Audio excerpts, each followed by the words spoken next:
I'll just quickly go through the roll. Ms. Johnson?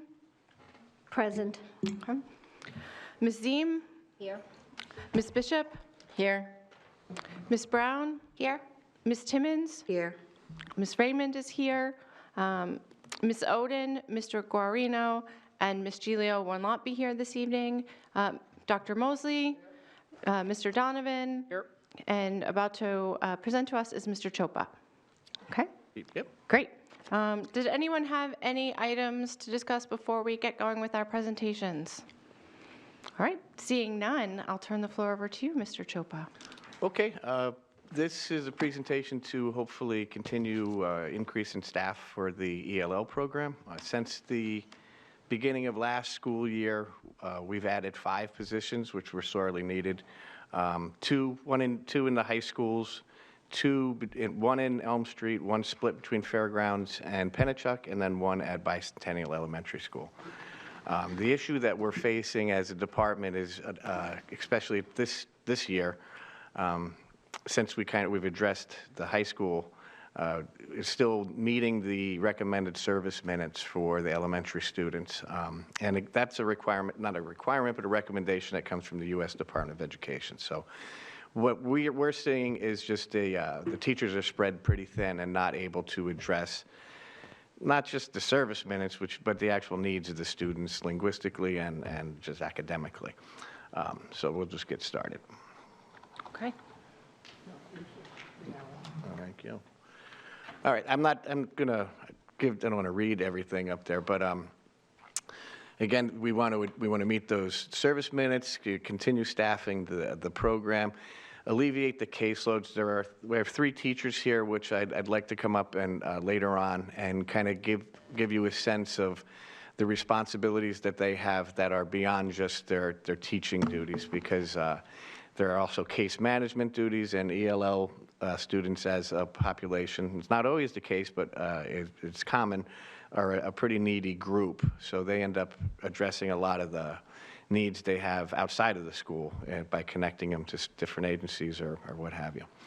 The bottom bullet, I think, kind of stands out if the situation that we're in. The program comprises almost 13% of the whole student body of the school district. Our teachers account for 2.7% of the teaching staff and 2% of the overall budget. So it's a pretty large group of kids that we're trying to address their needs. I think we have a couple of new folks here, and I just want to give you a little bit of background in case the whole ELL world is new to you. When students register for school, part of their registration packet is a piece of paper that's called a home language survey. And that has a series of questions on it. And if a family answers it's all about languages spoken in the home, first languages spoken, all that kind of stuff. If any language is indicated other than English, it kind of sets off, we have to decide if we need to give this student an assessment to see if they qualify for the program or not. They're given an assessment that's called a WIDA screener tool. If they qualify they're given the assessment. If they qualify for services, the parent can still, they decide if they want to accept services or not. So we do have a number of students that have declined services in the district. So that's kind of just a very brief overview on how we identify our students or how they become coded as ELLs. In the district, we have a little under 1,500 students that are in the program identified as ELL. There are 2 types of English language learners. 1,236 receive active services, and what that means is they should be seen by an ELL teacher to receive language proficiency instruction if the parents accepted programming. If the parents declined it, the teachers don't have to see those students, but we have to assess them once a year. The 262 students are in what's called monitored status. They we give our students a proficiency test each year called the access test, which you can read about on the bottom there. If they test as proficient on the access test, they are reclassified to monitored status for 4 years. And that's another area that the teachers, another responsibility of the teachers beyond just English language proficiency instruction. The teachers monitor how those students are doing. The English language learner teachers monitor how those students are doing in their mainstream classes to make sure that they're not falling behind due to language issues. So those students will go on, they stay coded as an English language learner for 4 years, but they don't receive any active services other than the case management of the teachers. Yeah, and we just track their grades. So that adds to the caseload of the teaching duties. Yeah. So if a student is identified as an ELL need, but the parents don't accept services, they still stay flagged in the system? Yep, they would be actually coded as active because they still receive the access test every year until they test out as proficient. So we have we track data on how many students or parents accept services and decline services. So if that's something you're interested in, I can certainly get that to you. I would love that. Okay.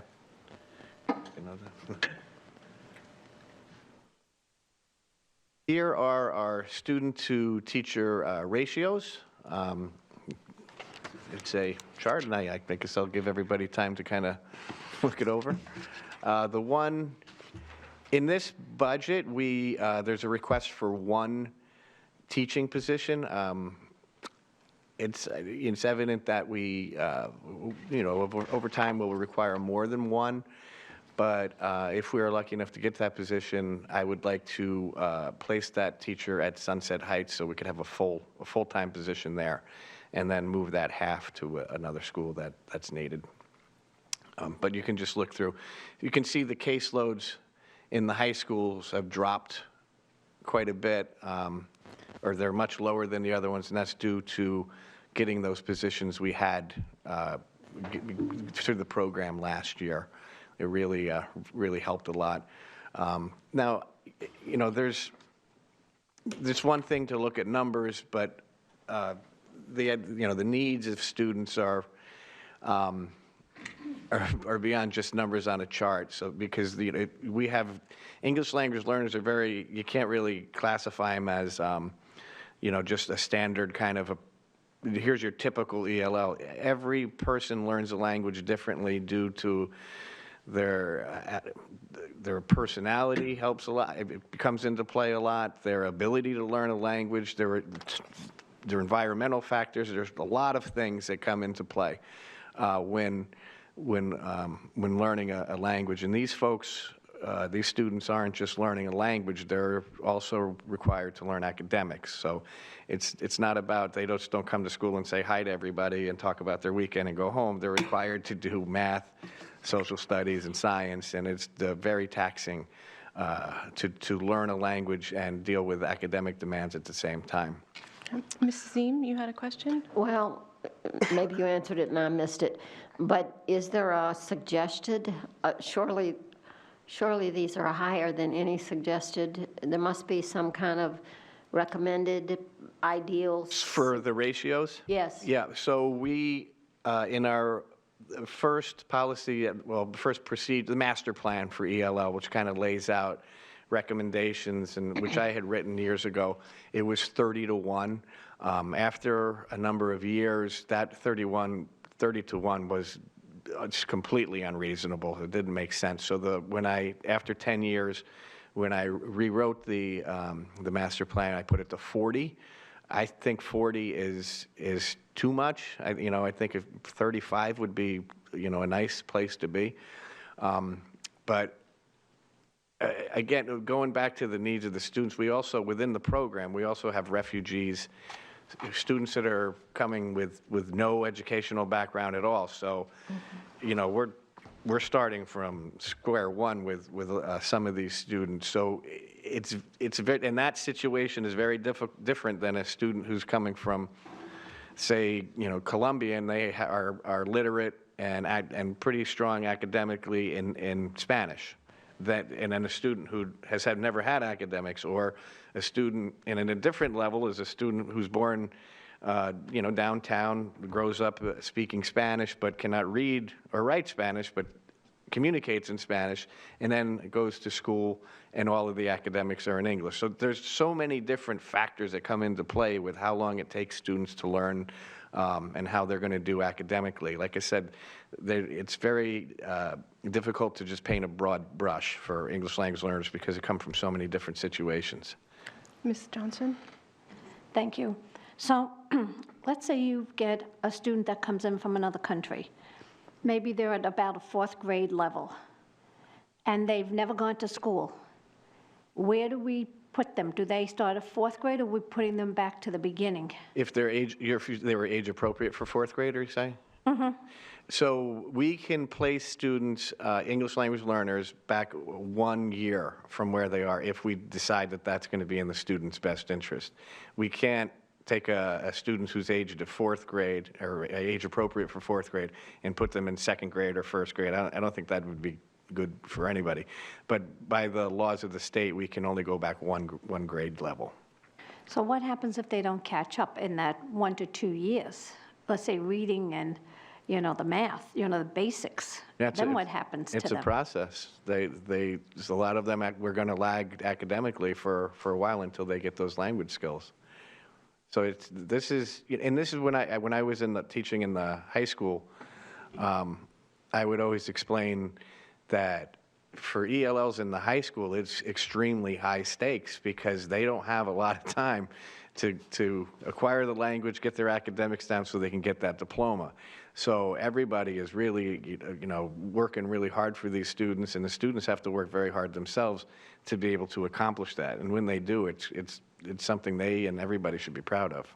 So let me build off of that last statement that you said about the high school. What happens if they get to the point of graduation and they have not mastered enough skills to graduate? Are we going to keep them another year, another 6 months? How is that working? Because if we're graduating them and they're not proficient, and we have that problem with students who are not ELL students that are not proficient in math and reading, how are we graduating students from another country with another language that are definitely not proficient?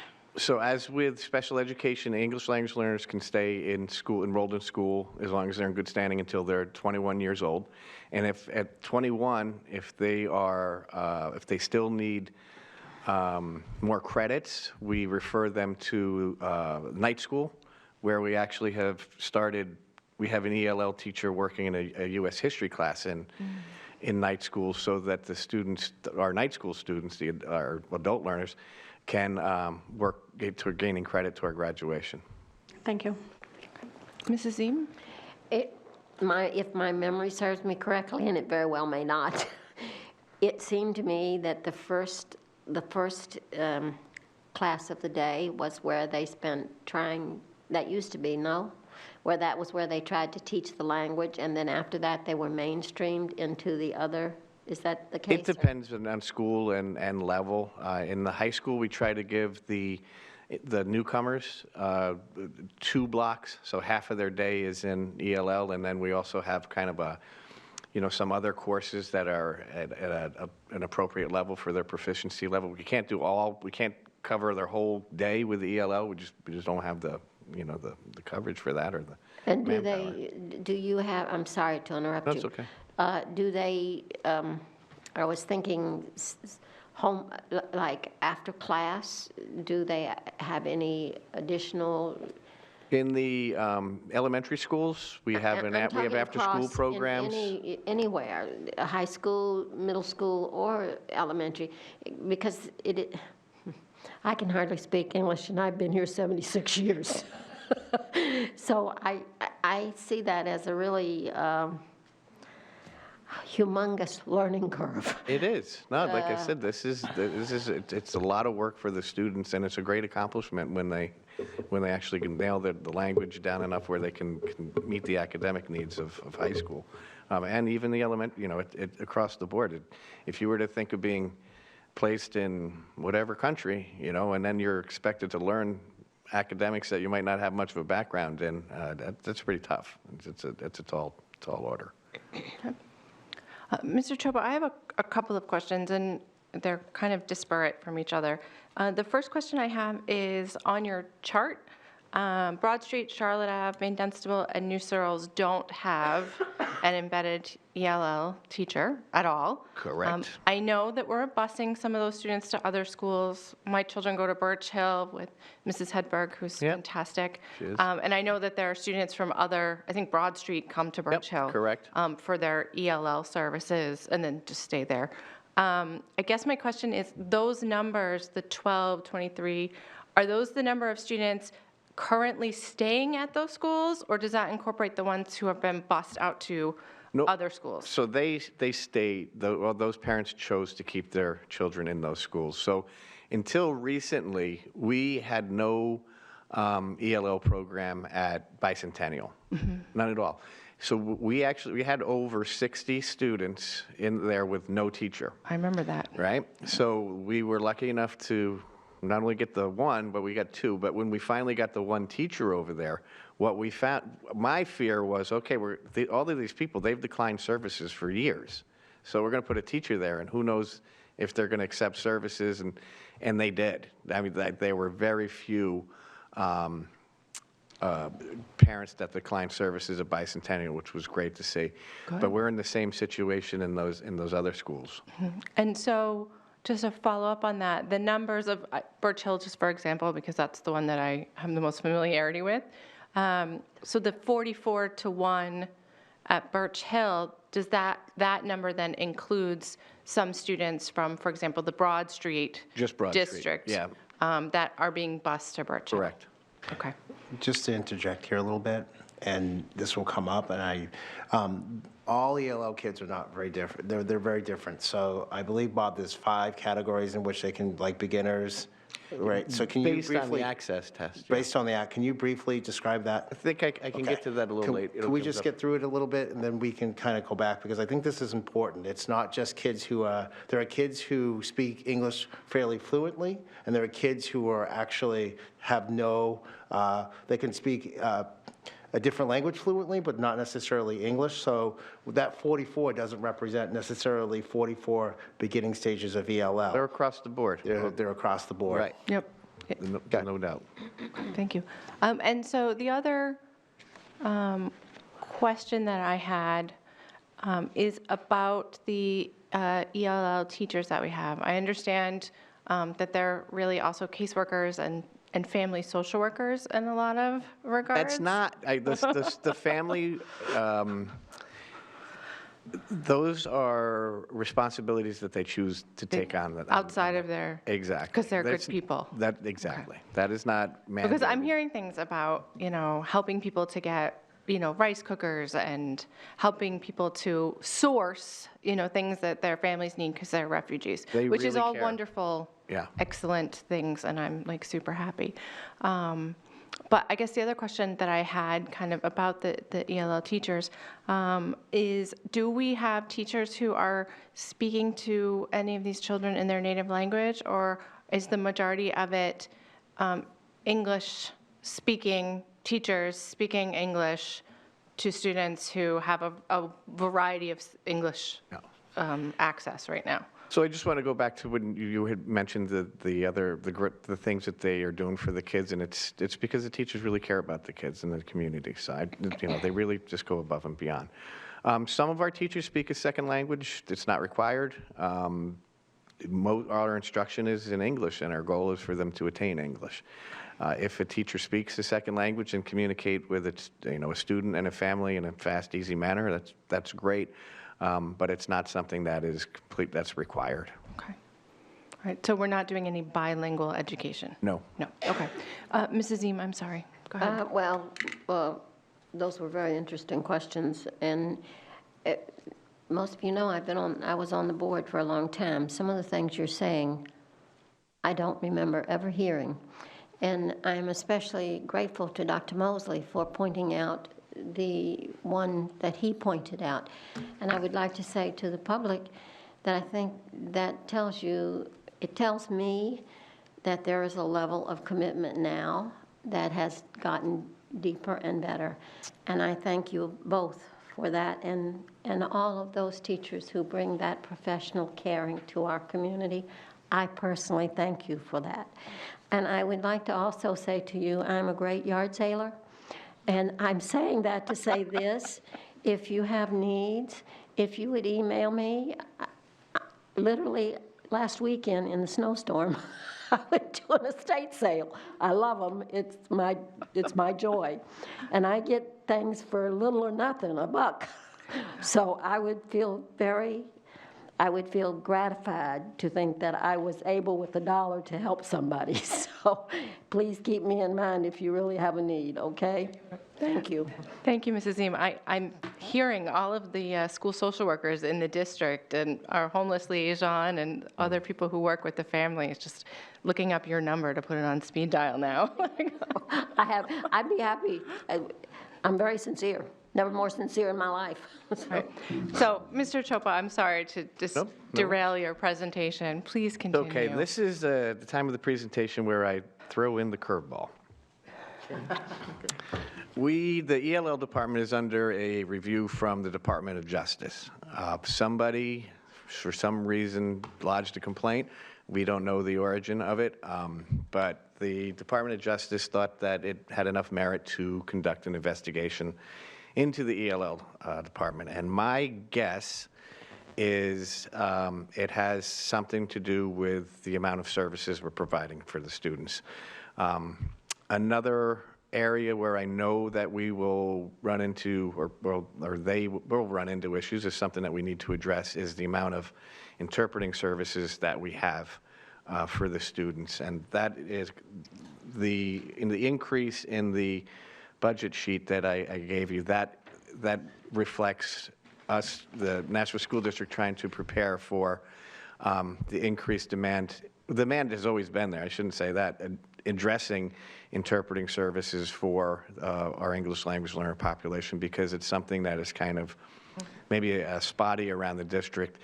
There's a company that we are working with that will come in and provide translations and all around the schools, phone numbers for either nurses or people to call if there's people that that need assistance with English. So that request for those extra funds are in response to this review. They've done one site visit. They visited all the secondary schools, and what those visits consisted of was an interview with the principal, and then going into the classrooms and watching the instruction, and then interviewing the teachers. They interviewed myself, Ms. Bagley. They will be back in early March to visit our elementary schools. Once they complete their investigation, they will submit their findings to us, and we will need to address those findings in one way or another. We were under an investigation when I first started by the Office of Civil Rights, and that went on for, I think it was 6 to 7 years. I'm anticipating this review will probably take a number of years, and the way they operate, I can't speak for the Department of Justice, but the Office of Civil Rights was, they would bring up, say, an issue of what kind of professional development are you providing for your teachers. We would push all the data, I'd run around for a month, give them the data, and then they'd say, okay, what about interpreter? Like, it just goes on. They don't, so that's something that is going to impact the program for the next number of years. Mrs. Eam? I'm sorry to keep, when the DOJ institutes an investigation, if you will, can you share with me or us part of that process? The first question that popped to my mind was, is the mayor part of that discussion? He is not. I don't, and I would like to say that these statistics didn't happen yesterday. They didn't happen in 30 minutes. They didn't happen in a year or 1 year or 2 years. They happened. It's like every other problem we have. Now with the drug problem we're having, obviously our population of troubled students has has multiplied significantly. So I would like for the public listening to be aware that we don't create these problems, and if we don't get enough money to, this is the third program that I've seen in 3 meetings that needs significant increases in money. And it is obviously going to be a very difficult year for money because, as you know, the city is looking in the face of the healthcare increase, which is in and of itself humongous. So, as I said last night, please contact the mayor, please contact your alderman, please talk to your state reps, please talk to your state senators. They need to, and your federal. Those people need to be aware that they're asking us to do something without money to do it, and you can't get blood out of a turnip, as they used to say in the old days. Sorry, I always have to preach. I apologize. Thank you. Right, thank you, Ms. Deem. Dr. Mosley, did you have a hand or? No, I was just going to say that I agree with what Mrs. Eam has said earlier. I think that this is not a 1 or 2 year situation. I think this is probably close to more than a decade, and they're not going away. This is very important for the board to understand this, that once the DOJ, Office of Civil Rights, they don't go away until we get it right, and they keep filing reports. So we don't have a choice here. I will also say, I don't know if this is in your presentation, but it's also very clear that they're not happy with the way that the current structure is for Bob's position. Bob is the director of ELL. He's in charge of the nurses. He does 504s. He does student services. He does My Brother's Keeper. He does the homeless liaison. And what else? Okay, so that's 6 positions. And so part of what the DOJ is going to ask us to do, and we didn't include it in the budget, but it should be noted that they're looking for, and it's not a negative reflection of Bob, but they're looking for one sole director for ELL. And they're looking for us to do that, and they're going to continue to come back. It's like a skunk at a picnic. It's just going to keep coming back and back and back until we eventually figure out how to do this the right way. So I think that's very important when we talk about this. Thank you. All right, and I saw one more hand, Ms. Bishop. What is the consequence of not meeting the DOJ standards? I'm assuming fines? No, I don't think they just keep coming back. Actually, there's a difference between the Office of Civil Rights and the Department of Justice. The Office of Civil Rights will keep coming back and keep demanding that you address certain situations. The Department of Justice can they can levy fines and bring the district to court. Okay. Right. I imagine there'll be some sort of corrective action plan if they find, things that they need to be corrected. So it's good, okay. So it would be great if we could fix some of those things, though, before we get a corrective action plan. We're going to spend the money anyway. Go ahead, Mrs. Eam. And here the preacher's ready to preach again. I would like to request that we consider making a presentation to the mayor and the alderman. I think we should formally ask for some kind of meeting wherein we share with them I asked myself, how many of our aldermen have any idea how many student, teacher, those ratios they're intimidating. And so I have to believe if they had that information, hopefully it would at least influence their thinking. At least they would have empathy, which I don't feel too often, to be honest with you. And we can't blame them for that if we're not communicating to them. I don't know. That would be my thinking, that at some point we need to sit down with them and say, and to do the mayor justice, he's always been very cordial to me. So I'm not afraid of him. So Thank you, Mrs. Eam. Dr. Mosley and I did have this conversation with the mayor last year. I fully expect that we'll have a conversation with the mayor again this year because this particular population is very near and dear to my heart, and so it's important that we get them the resources they need. Mr. Choppa, Ms. Giglio is watching us on the television, and she would like to know how many, if any, ELL paras we have in the district. There's 10. 10 ELL paras, okay. Like, so just, That's awesome. So that's 150 each. That was in your book, right? okay. And do we know, are they spread out throughout the district? Are they in a particular area? They're spread out with the schools. Some schools don't have a para, though. Okay. Thank you. You're welcome. Pretty well. Good That's to all. go. And now to go visually. That's what there you go. It just is that the blue keeps climbing, and the issue we had was you can see how long the green stayed the same. The 18 to 21, and the blues just kept going up.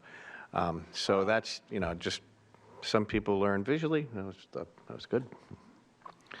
This is the last one. The last slide, I guess I should have explained. The blue are active students, and the red were the monitor students that I was speaking about. In this slide, this is combined, active and monitor combined. So you can see those numbers are really jumping. Yeah. So, Go ahead, Dr. Mr. Mosley. Chopra, just so that we're clear, so the population continues to rise. Is that fair enough, what we can gather from this? I think that's fair assessment. Thank you. Yeah. And we don't know what's coming through our doors when it comes to ELL students. And I think that's very important. Yeah. As we speak right now, we can have 1 come in or 10.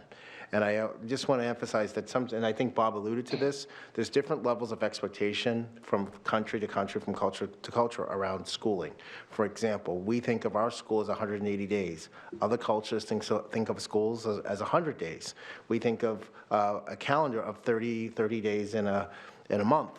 And our kids go 4 weeks out of a month for the month of March. Some school systems in other countries go 2 weeks off, 2 weeks on, but they also bring that same culture to us as well. So there's a lot of understanding and blending of cultures and languages as we talk about ELL. And I'm using, I'm minimizing it by saying it's a moving target, but it's certainly a challenge when we're starting to monitor these families. So it's just something to keep in mind as we start to see these numbers increase. Okay. Yes, Mrs. Eam? Several years ago, I remember that Mayor Gatzis, at the time he was the mayor of Manchester, I bet a lot of the teachers remember this, Manchester was targeted to receive that kind of a population in large number. And he stood up and said, we can't take any more. We have no resources. You have to get somebody else. At that time, Nashua was the target. Are we still in that? Do you know? Yeah, refugees are still being placed in Nashua. And so that might be something you could say to the mayor enough. And I don't, please don't misunderstand. I have great compassion, but if I take more than I can do justice to, I do injustice to all.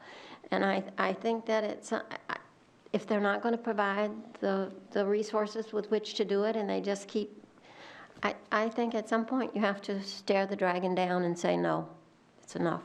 But anyway, I'm sorry. Thank you. Okay. Mr. Choppa? Oh, I'm sorry, Ms. Brown.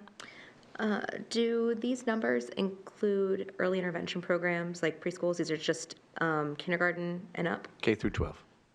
Okay. Yes, Ms. Timmons? With Ms. Zing's concern, Nashua is a welcoming city. To say no is unreasonable, but we can ask for more money. But to say no is a different story altogether. I just wanted you to understand that. I'm sorry but please know, I do understand that. What I'm saying is that we need, I want to welcome too, but again, if I take more than I can service, I'm not, when I have children who are sitting in the classroom and nobody even has time to say hello to them, are we really doing a justice? That, to me, that's a worse, it's a lose-lose. I'm not, I appreciate what you're saying. Thank you. So I think, leave to Caesar what is Caesar's is a good analogy here. So at this point, let's let the mayor worry about the mayor's job, and we'll worry about what Mr. Choppa is letting us know that our kids need. Okay? Right. This next slide is just some information about the access test. This is our high stakes test that students can be reclassified from active to monitored. We're doing it right now. It's on the computer. January to March, we do the 4 language domains, and students the highest they can score is a 6. To be change of status occurs now at 4.5. It used to be 5, and the state reduced it because I believe other districts were probably having the same issues that we were having of ballooning numbers. Massachusetts also reduced it. I think they were both 5, and both states went back down to 4.5 for monitored. Okay. Did they do that in alignment with after they had changed? I remember they had changed it to an online kind of test with the Chromebooks. Yeah. And that combined with the higher score was I giving us don't some know troubles? if being online played into it, or just they took a lot of feedback from different districts in the state and what they thought was appropriate, and it turned out that 4.5 was where people were comfortable with. In communities like Durham, where there were English language learners who were children of college professors, they thought, this is outrageous. We can't have 4.5. They should be 6. Mm-hmm. For Nashua and Manchester, it's not reasonable. So they did move it down. Okay, thank you. Go ahead, Ms. Brown. Is there any point where they move from monitored to just, they are no longer EL, they speak English, and they should be treated as a traditional student? Yep. After the 4th year now, with their status changes, we just delete it. We do. I like to keep it. Put them as a C. So in our system, A for active, M for monitored, 1, 2, 3, 4, and then a C for completed. And it's just, I like to see that data just to see how many of our kids are out and about and doing stuff. But once after that 4th year, there's no connection to the ELO program. And that no longer affects your teacher-student ratio or anything like that? Nope, Okay. not at all. The next slide is a kind of a history. There is no making progress for the 18-19 access test because the state no longer has a definition for making progress on the access test. I think that's something that they're trying to work out with ESSA. But historically, this will show you, we were around 20%, 18.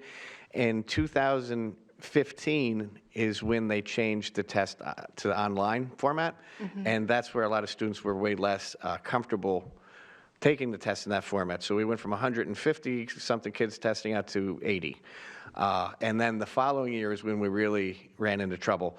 That's when the state, not the state, WIDA, the consortium that runs the access test, changed the way that they graded the test. So if a kid the year before got a 4 on the test and then in 2016-17 answered every question exactly the same, they'd get a 3. So it just kind of shifted everything. So it was very difficult to test any kids out. So throughout those years of from 15 to 17, the kids didn't stop coming. So the program kept growing, and that's where we really ran into our outrageous case numbers. And last year we had, I think, a very successful year. We bounced back to 16%, which is more in line with where we were. So that just provides some historical perspective. Okay.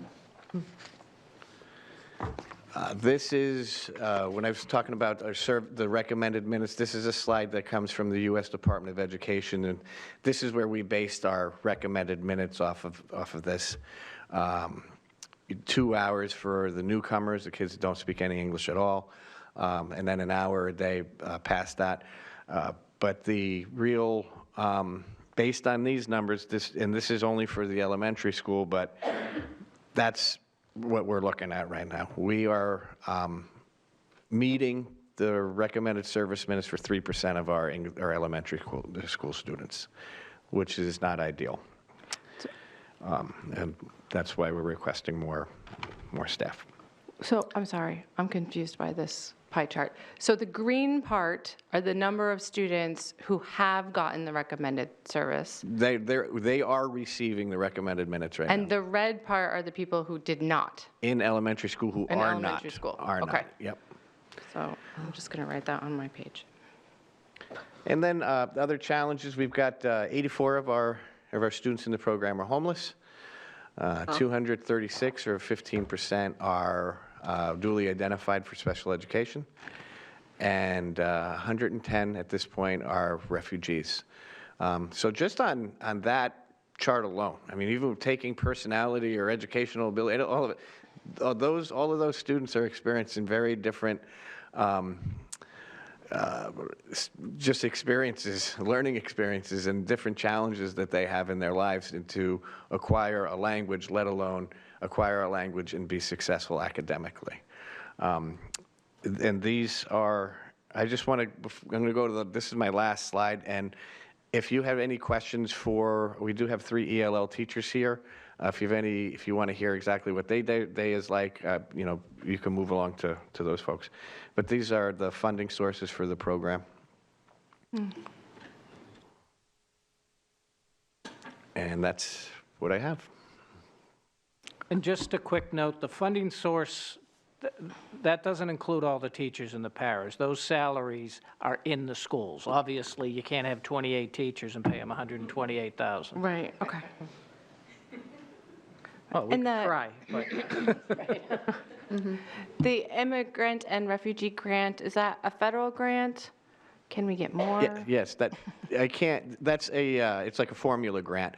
We submit our numbers, how many we have, and then the state just breaks apart their clump of money that they got from the federal government and breaks it apart to each district. Okay. It's the same as the Title III grant, actually. Are there other grants that we could put the new shared city and school district grant writer on to tracking down? I saw one recently that I emailed, I forwarded it to her. I don't see those opportunities too often, but that's certainly going to be my plan moving ahead. Anything that makes sense, work with her. Okay, great, thank you. Go ahead, Jen. Ms. Bishop. Thanks. I know my kids go to, Sunset and Elm Street, but Ollie's at Sunset, and they have the teacher program paired with Riviere. Is there a way to get student teachers who are looking at their own bilingual studies as interns that could help out? Yes, we are doing that. That should be put into place next year. Oh, good, look at me. Brilliant idea, Ms. Bishop. Good job. I like that. Okay, does anyone else have any questions?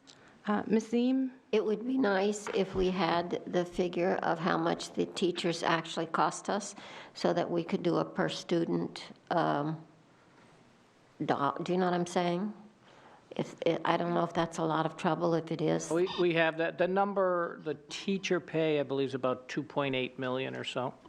thank you. I have the number in my desk. I can share that next time. Thank you. I appreciate it. Okay, great.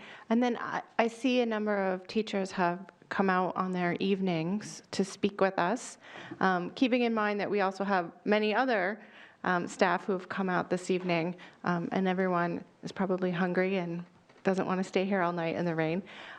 Did y'all have something in particular that you wanted to make sure that we knew? And if so, did you want to come down and take up some chairs and microphones? It's completely up.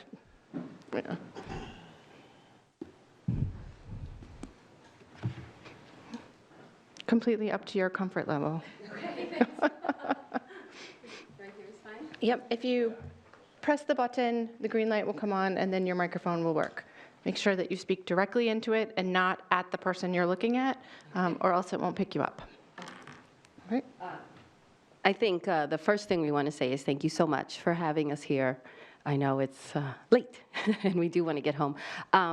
I just want to allude back to something that our amazing boss, Robert, was saying.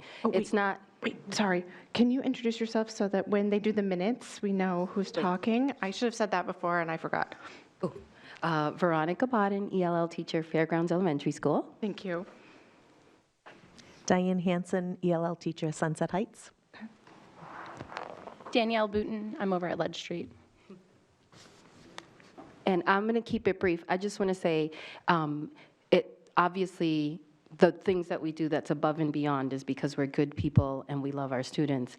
But I can't teach a hungry student, and I can't teach a student who came in the middle of winter with a tank top on. So these students need things that we have to provide just so that they can sit comfortably in our classrooms and learn. And our teachers who are working with them and have them in class with 22 other students need our help and our support. So of course, it's out of the goodness of our hearts, our huge, huge hearts. But I mean, it's hard work to give these children what they need just so that they can be in the game. And they're still miles behind the other students. So, you know, it's just part of the job to make sure that they get what they need so that they can have equal access to success. And I just wanted to make sure I said that to you guys. Thank you. Thank you. So would you give me a list of the clothes that you're looking, no, I'm serious. I can do that. So our schools, thank God, have Katie's Closet and 68 hours of hunger and food. So these are things that we coordinate with the families when they come in. It's not just, oh, you speak another language, let's put you in ELL. We find out that they're refugees and they need food, they need a ride. You know, there's just so many needs that come with these families. But of course, we will definitely keep you in mind. Thank you so much. Sorry. Thank you, Ms. Ziem. Go ahead. Hi, I just want to say something. Sunset Heights, a lot of people think of it, used to be called the Country Club School. It's very different now. We have 386 children in our school. 85 are identified as active ELL learners, and 95 are on total monitor, which is a quarter of our population at Sunset Heights. Children come, again, like everybody, all different literacy levels, and there's 22 languages spoken at our school. So to say, do you speak another language? No, I don't. But I couldn't. I mean, it would do me no good to speak, well, a little bit if I spoke Spanish or Portuguese, but we have Russian and Chinese and Japanese and Urdu and et cetera, et cetera, et cetera. And these parents come in with these children who don't speak the language, and they're scared. The parents are afraid, the children are afraid, and I think it's our job to make that mom feel comfortable. You know, I look at them when they register, don't worry, we'll take good care of them. And I think that goes to what we have to do every day. And taking care of them is also taking care of mom and dad and helping them find the services that they need, helping them find, you know, come to homework club. They don't speak English, come to homework club anyways, we'll help you. And it just gives us another half hour, whatever, with that child to help them gain their language so they can feel successful in the classroom. We try to take the children out only during their language arts block where they might be doing silent reading. Don't want to take them out of math. Numbers are numbers. That's one place that they can be successful in. So I think scheduling is also such a huge part of what it is. You know, I have 85 children, 21 in the first grade. How do I see 21 children in an hour? Well, you make it happen, and you see them, and you touch with each one of them every day. So I think that's part of everything. It's not just the teaching language, it's supporting the families and the children so that they are happy and comfortable every day. Thank you. Can I ask a question? Yes, Ms. Brown. If you have a family come in or the parents don't speak English either, what's the process you use to communicate with that family to make sure that you're on the same page with that family moving forward? I have Google Translate on my phone, and there is a conversation thing, and there's several languages. So we do have a couple of people in our school, and sometimes I use the children. I have fifth grade children who are very proficient in Portuguese and English, so I grab them out of class and help them with the child and with the mom, you know, whatever, or Google Translate if that's what it is. I mean, we had a family come that spoke Urdu. We didn't have anybody else in the school that did that. So we had a conversation that way, and it worked. And mom and dad felt good about it when they left, and I think they understood what I was saying, and I think I understood what they were saying. Okay. All right. Thank you. Just to add to what Diane was saying and Dr. Mosley earlier, there's a lot of education that goes on beyond the academics. Someone has to teach them about our attendance policies. Someone has to help them understand how a morning meeting works. We get a large refugee population at Ledge Street, so, I mean, even things as simple as utilizing the restrooms, even something as simple as going to the nurse, a lot of that is falling on us to try to teach them those systems and how those things work. And then also, like Diane said, being the communication point person for the families, because it's so, I mean, even trying to get into our buildings is so foreign to so many of our families. The idea that you have to buzz and wait and someone lets you in and you go in the office, just that, even that, which seems so simple to us, takes so much, teaching and education. So I just think it's really important that, yeah, there's the academic piece, but then also all of the policy piece that we go over with them. Thank you. Ms. Timmons? Yes, I'd like to thank you all for taking care of the whole child. People think that kids just come to school and learn, and they don't.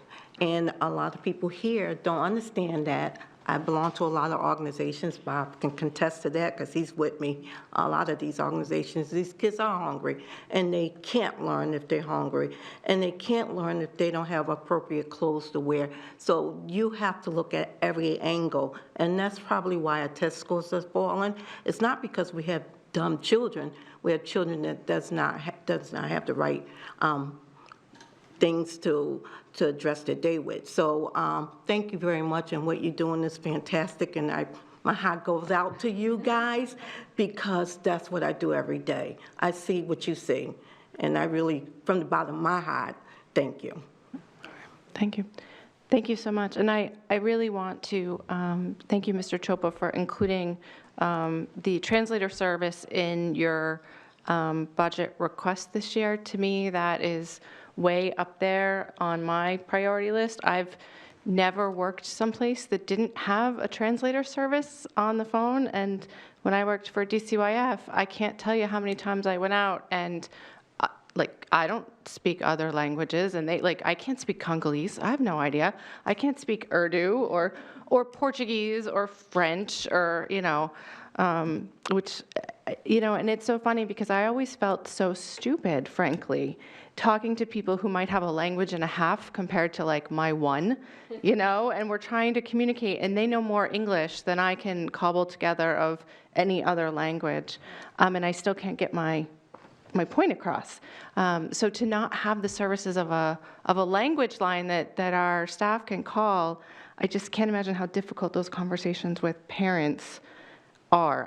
I don't know how you do it. So, yay. Currently do have the language, it's called Bay State interpreters, but Yep. it's the amount of money that we put into it is not sufficient. And the way we have used it is it would be used as an emergency. Somebody would call me hey, Right. we have somebody here, and oh, here you go, here's the number.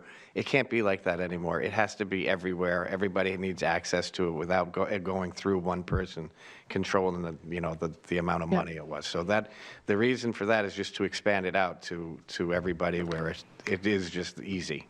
Yep, good, excellent. I think that's a wonderful idea.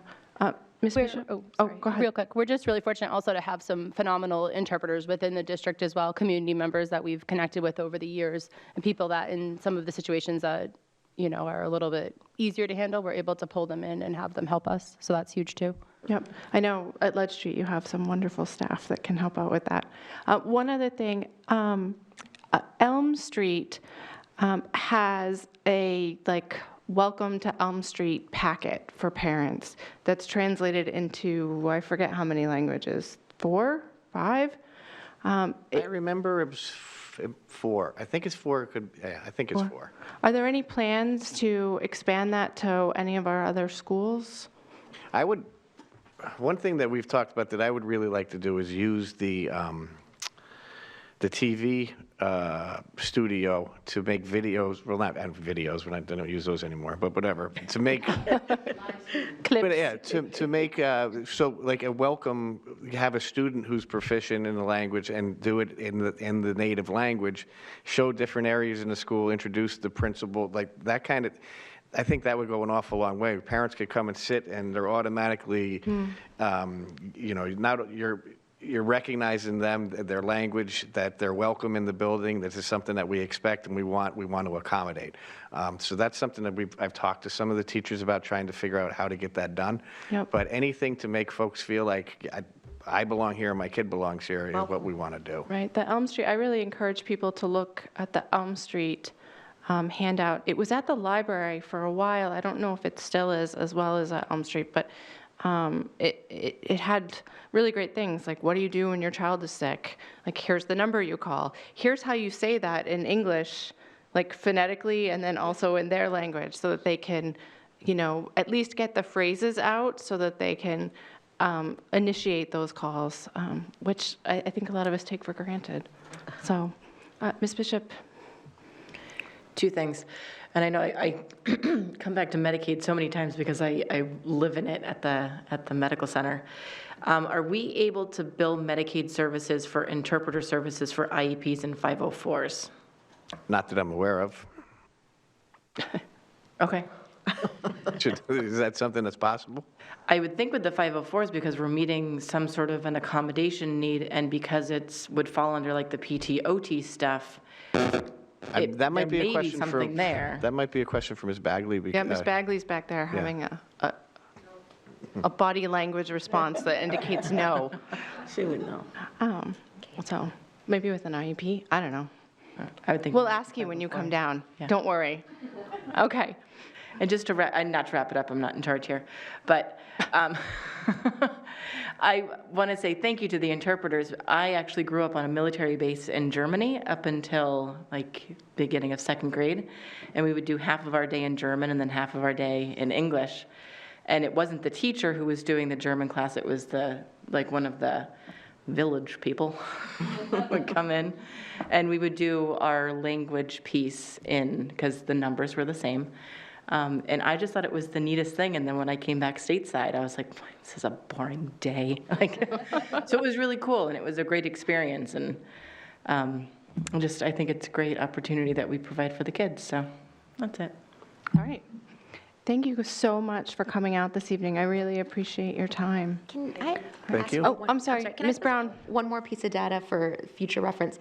Is there a way to get a cross-reference between the number of kids that are both in the ELL program and on the free and reduced lunch program, like economic Are we able to? standards within, is there a cross-reference on that?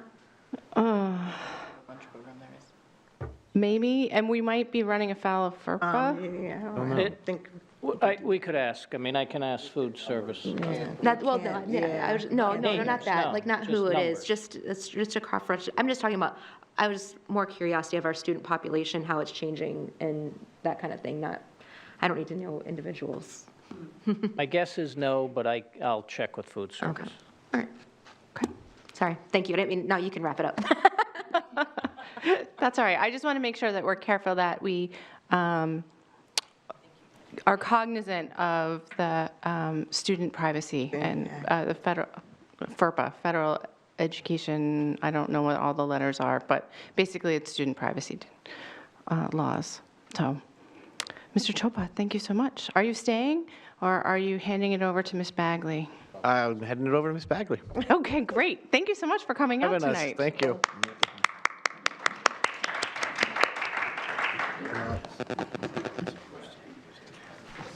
Does anyone need a break between the two?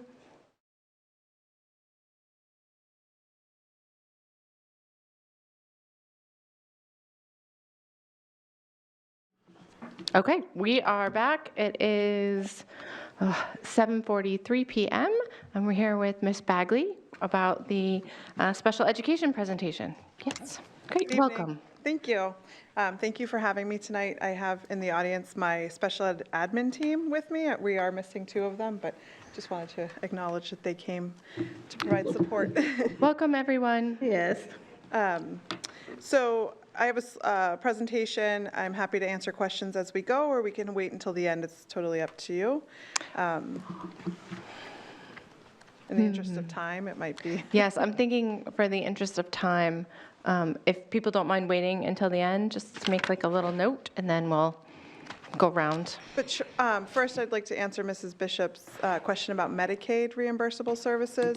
For students who have an IEP, interpreting services don't go into the IEP because the interpreting services are typically provided for the parent, not the student. And Medicaid reimbursable services are only services that allow the student to access their educational environment, such as OT, PT, speech, transportation. So we would have to, because we're not offering bilingual services, the interpreter wouldn't count as access, right? Right. Okay. I will talk in a minute about American Sign Language interpreters, which are different. So just a quick overview. We have in the district, as of January 31st, this number has changed. We have 2,057 identified students, ages 3 to 21, and 88 students are currently in the special education process, which means that they have been referred to special education. And I'll quickly review the special ed process with you as well in a couple slides. So these numbers that I'm going to list off tonight are just our students who are identified. On your budget form, you might have different numbers, and that's because our preschool offers spots for typically developing students. So right now we have 222 students who are identified as having special education in our preschool classrooms, and we have 16 preschool classrooms. We have 1,432 students in regular education with special education supports. 296 students in specialized programs. So we have 19 intensive needs programs across the district. 14 of them are at our elementary level, 3 at middle school, and 2 at high school. We have 1 at each of the high school. 9 project achievement classrooms, and 5 signs of learning classes. We have 92 students in out-of-district placements, and the out-of-district placements are both court and educational placements. So students who are removed from their homes here in Nashua and placed in a foster home somewhere outside of Nashua, those numbers are included. And we have 15 students attending our Brentwood Academy. So who are we in Nashua? The special ed administrative team, we call ourselves the SEAT team, which is kind of redundant. There's a director, 2 assistant directors, a preschool coordinator, out-of-district coordinator, chief school psychologist, the Brentwood Academy coordinator, an office manager, and 2 administrative assistants. And then you can see the numbers for our other staff. I would point out that our 27 speech pathologists, 18 occupational therapists, and 7 physical therapists are not all full-time staff, but that's the number of bodies we have providing services. So quick special ed process. When a student is referred to special education, anybody can make a referral. It can be a doctor, it can be a parent, it can be a teacher. The referral is received by the district or the team, and we have 15 business days to meet with the parents and determine if there is a suspected area of educational disability. If at that meeting the team determines that there is a suspected area, we ask parents permission to evaluate. And then once the permission to evaluate has been received, we have 60 calendar days to evaluate and meet with the parents to review the results. If the student is then found eligible based on that testing, we have 30 calendar days to develop an IEP and meet with the parents to review the IEP. And then once the IEP is agreed upon, we must propose a placement, and that's determined based on the least restrictive environment. There's no timeline between IEP agreement and placement because they typically go hand in hand. School vacation, weather cancellations, people being sick don't stop the timelines. So if we have a vacation coming up and somebody made a referral tomorrow, those vacations would count towards our 15 business days. So this is just a kind of graphic to show we are governed by the Individuals with Disabilities Education Improvement Act, or IDEA, and the New Hampshire Standards for the Education of Children with Disabilities. So IDEA is the federal law, and New Hampshire Standards is the New Hampshire interpretation or standards based on those, on IDEA. We have to provide a FAPE, or free appropriate public education, in the LRE, which is least restrictive environment. We have to provide specially designed instruction to address the unique needs of the students in order to ensure that they are accessing the curriculum. And we have to also provide related services to ensure they are accessing the curriculum. And we have to offer a continuum of services for students ages 3 to 21. We have preschool, regular ed, resource rooms, self-contained, special day schools, residential programs, home instruction, and hospital or institutional. We wanted to just share a few success stories with you and kind of explain why we're asking for some of the things that we're asking for. So you can read this, but student A is a student who came to us, talking about ELL right before. She came to us from a different country, and she'd had little to no access to education in her home country, and she was deaf, profound hearing loss. She was 8 years old when she came to us. She's now a junior at South. She has been asked to apply for the National Honor Society. She is being actively recruited by Gallaudet University, which is the only four-year liberal arts college for the deaf. And she's completed driver's ed. So she had full-time access to an American Sign Language interpreter, teacher of the deaf. She was basically a self-contained student in with our teacher of the deaf and an American Sign Language interpreter. And she is college-bound now, which is very exciting for us because she's one of our, I think she might be our first student coming out of our Signs of Learning program who is college-bound. And she started not having any language, none. So the second student is a student who is in our one of our project achievement classrooms.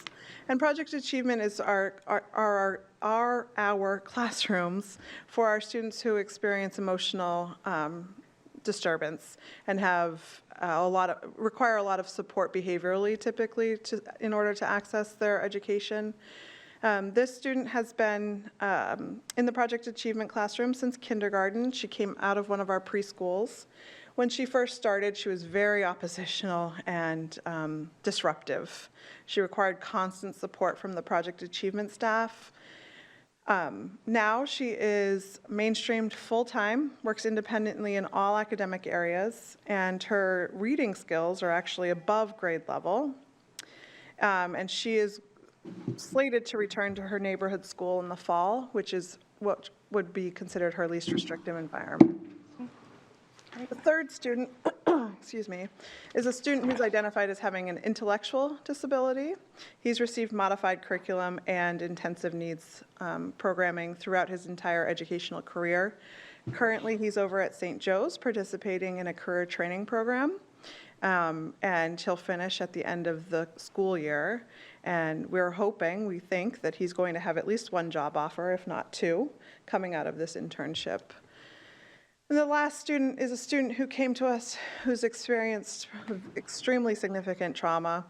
When he started, he had basically no language, and he acted out aggressively to get across any needs that he had. The speech pathologist, school psychologist, and classroom teacher all came together, developed an appropriate plan, and just in 4 months, his language developed from about 3 words per utterance to 8+ words per utterance, and his incidences of aggressive behaviors reduced from an average of 39 per day, to an average of 2 per week. So we are requesting one additional American Sign Language interpreter for Fairgrounds Middle. That's where our Signs of Learning program is housed for the middle school. One additional school psychologist, one additional middle school intensive needs classroom, one additional project achievement classroom at the elementary level, and one additional speech language pathologist. And the appendixes list specific reasons for the request. I'm just going to quickly review each request. So we are requesting this to ensure that we can continue to provide FAPE in the LRE in accordance with IDEA and the New Hampshire standards. And our attempt is always to decrease the number of out-of-district placement referrals so that we can continue to provide the services in district. So for the additional ASL or American Sign Language interpreter, next year we have 5 students in grades 6 and 7 who all require interpreters in order to access their educational environment at fairgrounds. Currently there are 2 interpreters there, but they will not be able to meet the needs of all of the students, as the students will not be in the same classes. And these interpreters who are assigned to our elementary and our high school can't be reassigned due to the numbers at each of those schools as well. And this will prevent out-of-district placements and possibly result in an additional revenue source, as the district will be able to accept additional students. We do have one district who has approached us about having one of their students come to our middle school program because the student is deaf and requires that level of support. And so the surrounding districts do send students to us. Unfortunately, there are times that we have to say we cannot meet that IEP because we don't have the support available. A rationale for an additional school psychologist. Currently, there are 396 students, IEPs, that call for direct support from a school psychologist. The school psychologists now, we have 15.5 school psychologists. They provide support to the special and regular education students across all of our schools, all 17 school buildings, and the Brentwood Academy. They need to complete evaluations in a timely manner. So far this year, the school psychologists have done 633 evaluations, and that's just in 5 months, I think, if my math is correct. And those evaluations range anywhere from a suicide protocol, which can take about 2 hours, to a violent risk assessment that can take 25 to 30 hours to complete. And in order for the school psychologist to we need more support from school psychologists so that they can participate in proactive interventions and meet the needs of the students who are experiencing crisis. And at this time, a lot of their time is taking up doing testing. And we want to be able to continue to meet the needs of the services as outlined in IEPs. The rationale for an additional middle school intensive needs program. Currently, we have 3 middle school intensive needs programs. We have 14 at the elementary level, but 3 at middle school. We want to be able to continue to provide a continuum of support from preschool to high school. We have 32 students who have been referred to 3 existing programs for next school year. And the current existing programs already have students in them who are not aging out. We want to be able to continue to provide our students who require highly modified instruction in small group settings in the least restrictive environment, and ultimately keep the students in district. We're asking for an additional project achievement program at the elementary level because we currently have 41 students at the elementary level in 6 classes. During this school year, 15 referrals for project achievement were received, and for next school year, there are 16 additional referrals. And by state law, we can only have 12 students in what we call the self-contained classrooms. Again, we want to continue to provide early intervening therapeutic supports and services in the least restrictive environment. And as I said, if you refer to the appendixes, there's far more information than this brief overview. And finally, our rationale for one additional school speech language pathologist. Currently, we have 27 speech pathologists providing services to 732 students. Again, the 27 speech pathologists are not all full-time. That's the number of people we have. Speech pathologists provide consultative support to regular ed teachers, special ed teachers, preschool teachers, intensive needs teachers, and paraeducators throughout the district. They are also responsible for conducting evaluations, and there's a lot of evaluations that come. So again, asking for a speech pathologist will help us to continue to meet the students' IEP needs and stay within our timelines as required by state and federal law. And that is the end of my presentation. Yes, Ms. Johnson. Thank you. Okay, I've got some questions here. Do we know the number of violent students we have in the classroom? And the reason I'm asking this, because of the fact that this wasn't in our district, this was in another district.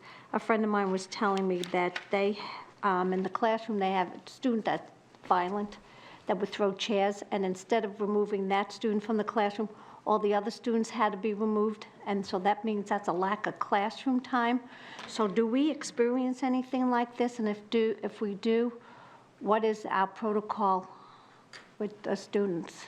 So if students have disruptive behavior within the school setting, typically the team, which includes a school psychologist, sometimes a behavior specialist, sometimes one of our board-certified behavior analysts, will come together and conduct what we call a functional behavioral assessment, or an FBA, to look at the function of the behavior.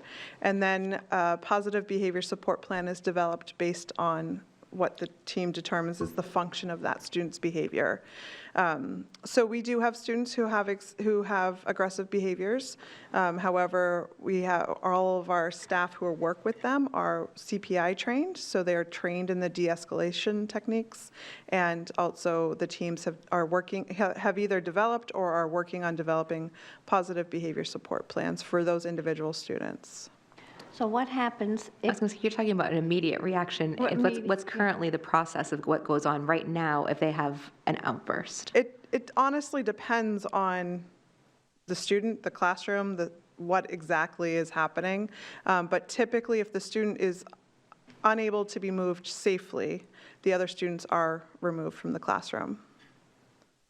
Can you speak a little bit on that same vein about some of the other immediate interventions? I know when we did our tours of the schools, especially the elementary schools, we saw a variety of different like calm down spaces, and each school kind of called it something a little bit different depending on what Yes. program it was. So there are spaces in several of our elementary schools and middle schools that are smaller spaces for students to, some people call it the chill zone, some people call it the sensory room.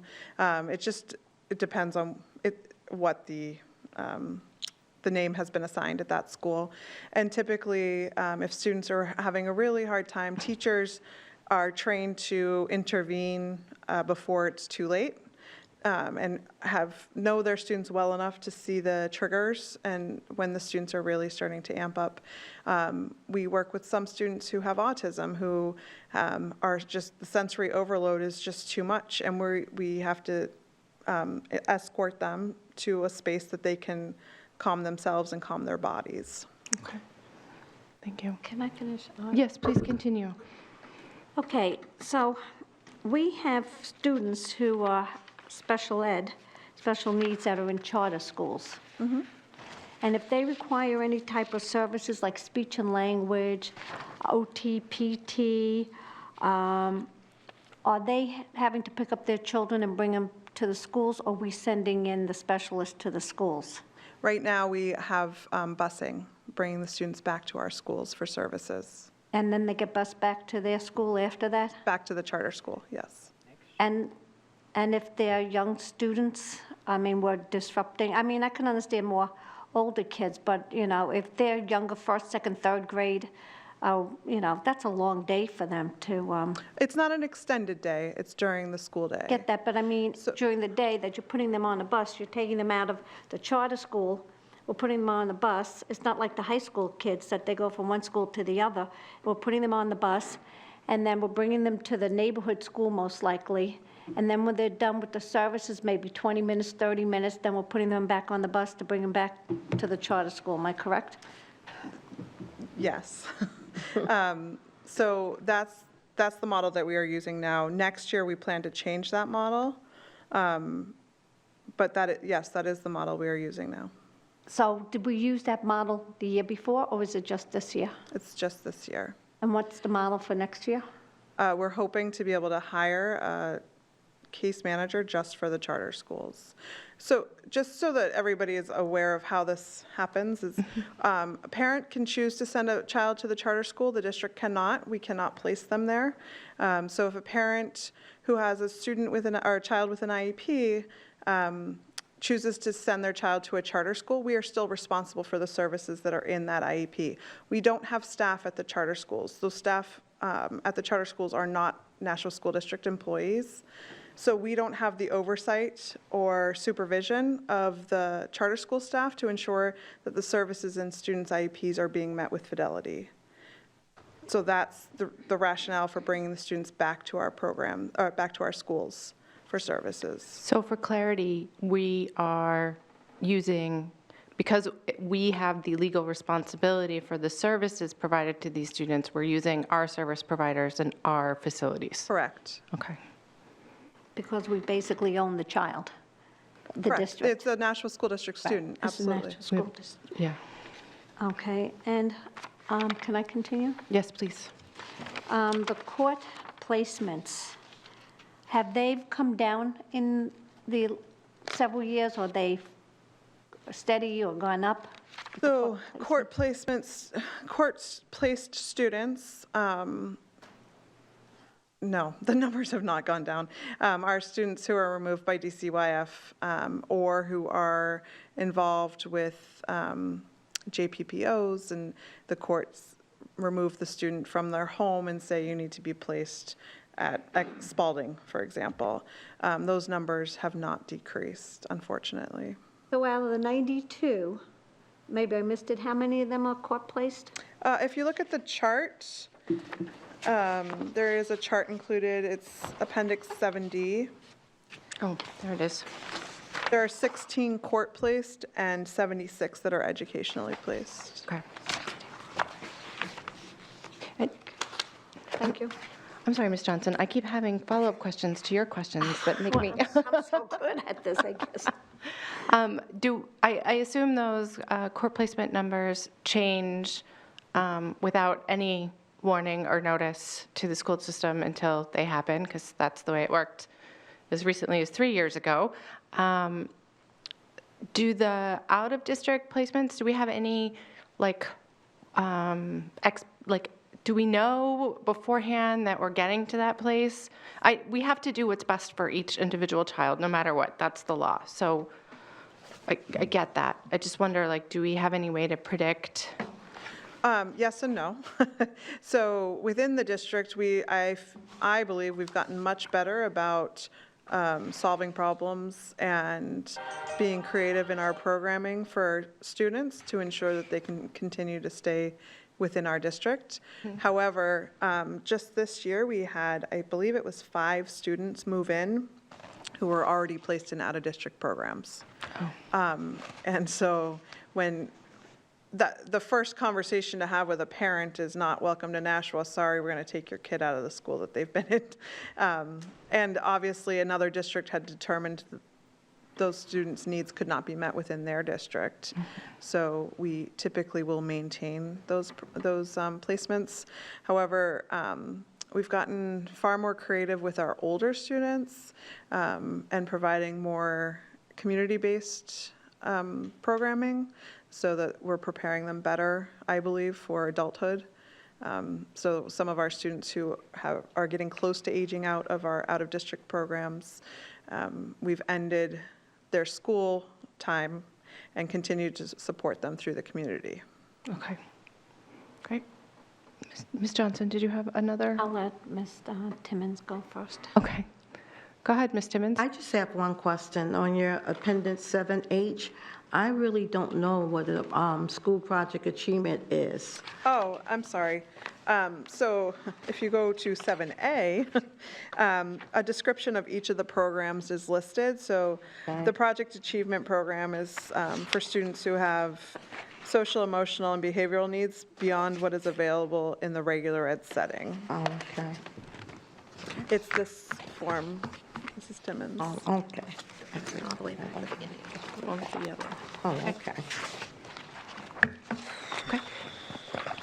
Anyone else? Ms. Ziem? Not on. It's off, I'm sorry. I have a quick question. You said that they're not all, I think it was the psychologists, they're not all full-time. Can you tell me how many are part-time? That would be the speech pathologist. I can get you that number. I don't, the FTEs versus, Well, the OT and PT staff actually are not our employees. We contract out with 2 companies to provide those services. We could probably, so they're in the school a lot. A lot of people think they work for the district, but they don't. They work for these 2 outside firms. I just think it's a little confusing when you, I personally feel that one of our responsibilities as board members is to try to educate the public as we learn, to try to share with the public, so that, because I think the more of our constituents that understand about education, the more, if it comes on that I'm suggesting that we be a bull in a china shop, I certainly wouldn't suggest that. But I do think that we need to lobby, and so I think one of the things that people find interesting, I mean, for instance, when you tell people that we have almost 13,000 students, most people don't have any idea that we have that many students, and they look at you like, you have what? So when you start, how many special education students we have, and all of those different statistics. So I just think it's nice to have, you can say we have this many speech pathologists, so that's why I was asking. So, but I understand what you're saying, though, and it's probably more economical that way, so thank you. Okay. Ms. Brown, and then back to Ms. Johnson. I actually have a whole ton of flags, so does Ms. Johnson want to go first? I guess I won't be that long this time. You're probably going to ask what I'm asking on some of them. On this sheet for the out-of-district placements, it lists all the schools. Is it possible that we can get what these schools exactly are, what their specialties are? Oh. Because I know that, and I'm seeing the distance that some of these students are traveling. Northfield, New Hampshire, Wolfboro, where else? Plymouth. These are some incredible rides for these kids. Lancaster. So most of the ones you just listed are foster care placements, and DCYF would have placed them there because that was the closest, least restrictive environment they could find, because we have a huge, huge need for foster parents. Because I know Nashua Children's Home. Yep. But that's not, That, Jen and I have the same background. also not all, like MPA in Plymouth is a residential okay, but that's setting, what so I they're kind of not driving back and forth. Okay, but that's what I'd like to Right, know so about these schools and which ones are residential, which ones, they're not being driven back and forth. Because, I mean, when you look at this, there's a lot of, whether driving or not, there's a lot of out-of-district here. And I just kind of like to know what kind of schools for what kind of disabilities. Okay. Some of them are neighborhood elementary schools based on foster care placement, but some of them do have specialized programming, and I can get that information. Okay, thank you. Perfect, thank you. I also just want to note that Ms. Riley, hi, is here from the Brentwood Academy. So, we could put her on the spot. We just Dr. Mosley? just have to be careful. You'll get just a list of some general disabilities that these kids have. You're not going to get names or very specific. We have to be very careful with FERPA laws and making sure that we're not identifying kids with addresses or anything like that. So it's just going to be a list. I think Ms. Johnson just wants like what you could find on like Google. If you Googled the name of the school, because like if you Googled Lighthouse School, they would say that they Perkins. provide special needs So a instruction. profile of the out-of-district placement, that's what you're looking for? I'm just want to know kind of what these schools specialize in. That's, Like why we can't meet the need here. Yes, I agree. What'd you say? So you want to know what the Lighthouse offers in terms Right. of the profile of the student that goes I there? don't care about the student because it's none of my business about the student because of the laws. Yeah. I can't, go into their personal files, nor would I want anybody to go into my children's personal files when they were here. All I'd like to do is just kind of get a background as to what kind of services are being offered to these students, and that's just about it. That's simple. Yep, It's not complicated. Ms. Bishop and Ms. Brown had just said that they're interested to know what services students are receiving elsewhere that we're not able to do here, especially as we talk about the middle school project and maybe expanding some of our offerings. Understood. What are the services that are being offered elsewhere that we can't meet? Is that the same as what you're looking for? Yeah. I was just Yeah, that's summarizing. basically it. Yeah. Great. I know most of We have a line, Mrs. Eames, so hold on. I'm sure. Ms. Johnson? Oh, okay, great. Ms. Brown? Okay, so I'm going to flip way and then you. back to page 2. In the special education process, or in the slide, it says that it gives a timeline in which you are required to provide, get the referral in 15 days, permission to evaluate, has 60 calendar days. What are the consequences if that timeline's not met? We go through a lot. So we go through audits of our timelines. We use, all school districts use something called Nashua, and the state is able to pull data out of that computer system. So we have different indicators, and so if we've missed a timeline, the state in their audit poll will find that, in their data poll, and then will provide us with request documentation from us as to why that happened, because it has happened in the past. And if it's a reason that is not excusable, such as the parent failed to present the child for testing repeatedly, the parent, after 3 documented attempts, still did not come in for a meeting, those are allowable excuses. If the reason for missing the timeline is outside of the allowable excuses, like we had school vacation, so nobody was around, then we have to have what we call corrective action. And so that typically means that we have to revise something, usually it's a procedure, and they are more consistent with their data polls. All right. May I go on? Yes, please. Okay. So this is actually asking about the project achievement.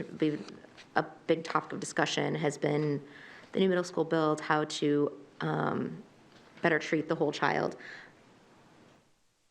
Are you looking to expand a project achievement type of environment up to the middle school level to support those kids who age out? Is that kind of one of the goals of what's going on here? We do have a project achievement at the middle school level. We have programs in the elementary school, and then we have at one of our one of our middle schools, and then at each high school there is also support. We call it New Directions at the high school.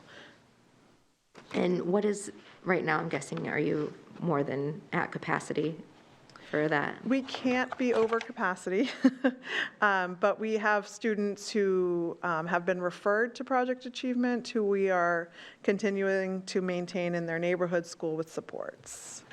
So if I could just ask the question for clarification. So how many Project Achievement classes do we have at the elementary school? We have 6. And how many do we have at our middle school? We have, I think it's 4 teachers? No, classrooms. middle? Classrooms. Oh, Classroom. middle school is 3 classrooms. Okay, so just, I think, do you see where I think you're going with that? Yeah, exactly. Kind of, it seems like if we've got a lot more kids in the elementary school level, what's happening to them as they move up, essentially? Right. But I think what we're going, I think what Ms. Raymond was referring to, I think what we're getting at, is it fair to say that at our elementary schools don't mirror our middle schools in terms of project achievement classrooms and support for these kids. That's correct. Okay. I also just want to point out that providing the services early on is part of the reason we don't have as many needs in the middle and the high school, because we've intervened early on with our students in the elementary level, In theory. in theory. All right, I'll just move on to my next tab. So next, my question was, could there possibly be some kind of like zero budget, canceling each other out if we were to get enough students? We would get another ASL interpreter to service the hearing impaired program. Would we get, is there a big need for that throughout the state or surrounding areas that we could get more students to come in and send us money? Please, Masha, go ahead. I think you got this one. Well, you do have this one, sorry. So at our elementary level, we actually have, the majority of our students at the elementary level are from out of district. They are moving up. They just, it takes them 5 years to get to the middle school. We currently do have a referral from a different school district for a student to come to our middle school program. We're meeting with them next week, not next week, the week after. So the referrals are coming. I believe, though, and Mr. Donovan can speak more to this, the monies come from different pots, if you will, or lines. So while money comes in from other districts, the salary is from a different budget line. Is that accurate? So it depends on where it comes from, but a lot of the money goes into a special revenue fund, which is a good thing because it gives us flexibility on how we can spend it, when we can spend it. Historically, we used it, not the last year, but previous to that, we used it to help with the out-of-district costs that was skyrocketing. So sort of you're spending more on out-of-district, but you're bringing some in, and that's helping offset the cost.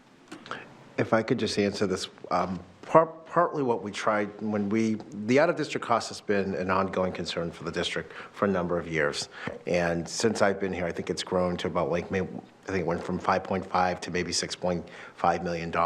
So partly what we tried to do, and I say tried, is that we tried to think about potentially starting a collaborative or some type of partnership with other communities to say, what if we were to create a collaborative is like an outside, it's like a separate out-of-district facilities that we would house and pay for. We're going to pay for it anyway, so why won't we just keep it in-house?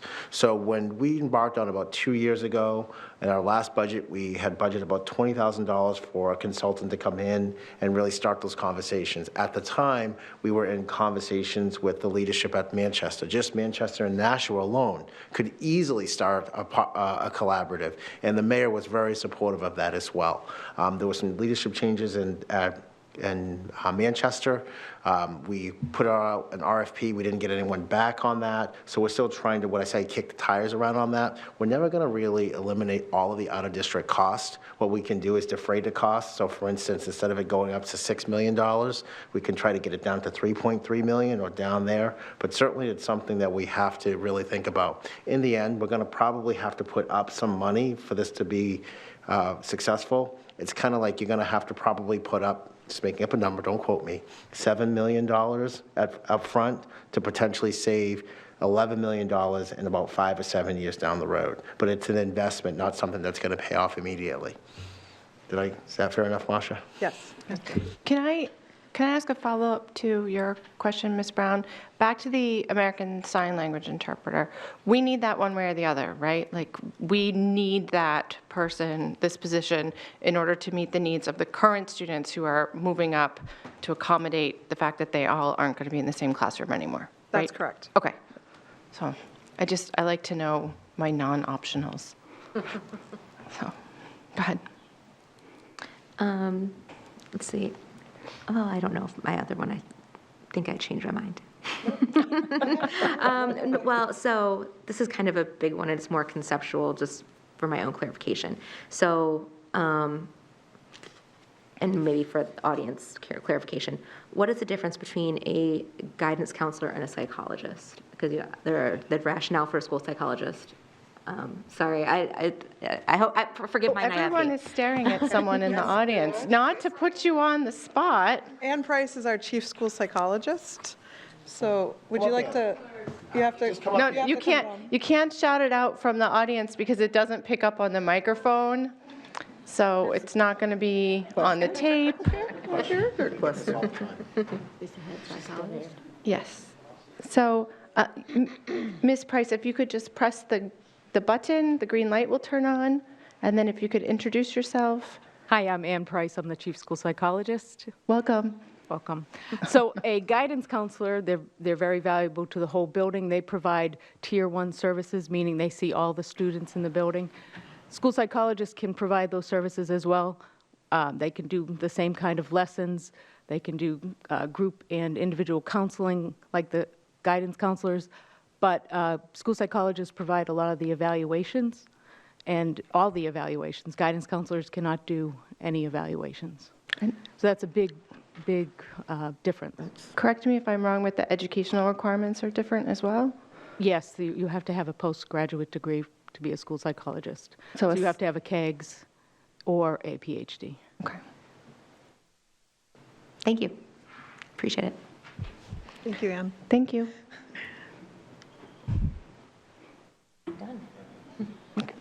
Okay, I love learning. Does anyone else have any questions? Ms. Seem? At one time, my memory of the time that I was on the board was that we actually did more in sourcing. Is that correct now? Are we do we have more coming using our facilities? And I actually thought that we constantly strove to do that, and by doing that, we helped our expenses so that, did I confuse you with that? So you mean other districts sending students to us for services? Yes. For instance, we have special, my opinion is that our special education services are the best in the state. I would agree. Absolutely, positively. And by the way, you are in no small part due to present company, all of you. My grandson, as you know, is at Broad Street. He's in intensive. And it's miraculous what they've done for that child. I just couldn't even tell you. He went there and he was confrontational. He took tried to strangle her to death. And now he's gone like 2 weeks now with literally no aggression at all, which is a small miracle. It doesn't sound like a miracle unless you were in the classroom when he was trying to kill her.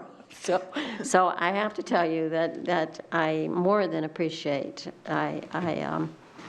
You have my great respect. Oh, thank But you. having said that, my whole thing was that that Nashville brings in a lot of out of district, and that helps to balance those that we send out. So we do have several students who are from out of districts.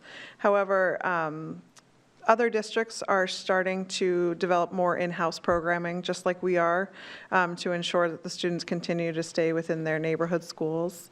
Also, the needs of our students have grown so much so that when another district may approach us about sending a student to one of our programs, we may not be able to support that student because of the needs of our students who are currently in the program.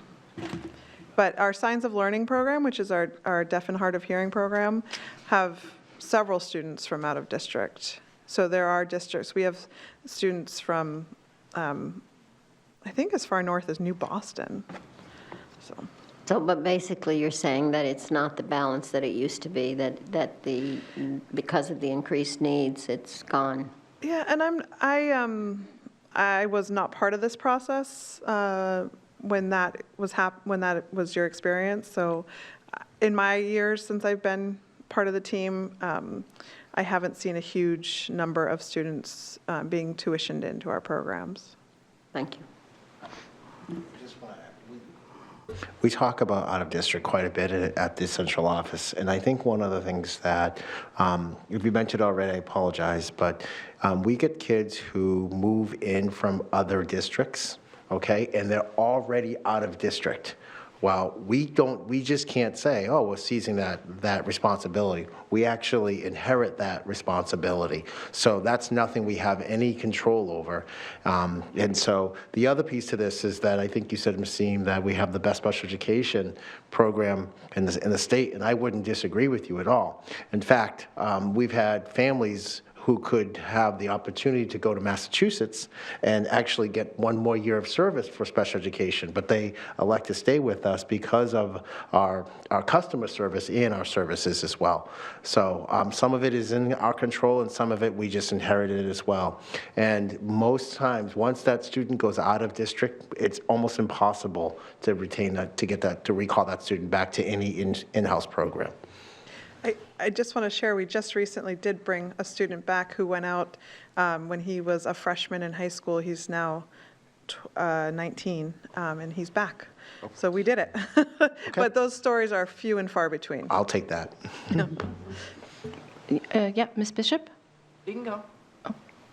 Oh. You were about to talk. I had a question, but you can go ahead. You can go. Well, this is fun. Okay. Ms. Bagley, you had talked about adding a classroom at the elementary level and a classroom at the middle school level, which, to be clear, I fully support. I'm just curious if any decision has been made at this point about where those two classrooms will be. Yes. The elementary school, I'm having conversations with Dr. McKinney. So I don't know how public any of the decisions are yet. So we'll say you're discussing it, Yes. and you'll let for us know? Yes. Okay. For the middle school program, we have identified a space. Okay. Great. That was my question. When we did the tours, some of our elementary schools did not have a lot of extra space. There is not a lot of extra space. And I've noticed that like Bicentennial, Birch Hill, Dr. Crisp, they're all like at capacity as far as like classrooms. Like they just don't have any extra classrooms available. So I was curious about where those hidden classrooms are. So, okay, Ms. Bishop and then Ms. Brown. So I'm wondering, just listening to the ELL presentation earlier and wrapping in a lot of what they said about proper clothing and proper eating, I wonder how many students would need less emotional support in school if their needs were met in regards to basic supports. So if they're coming in well rested, if they're coming in with a better adequate breakfast, kind of front stacking their day, I think it would be interesting to see if we have the statistics on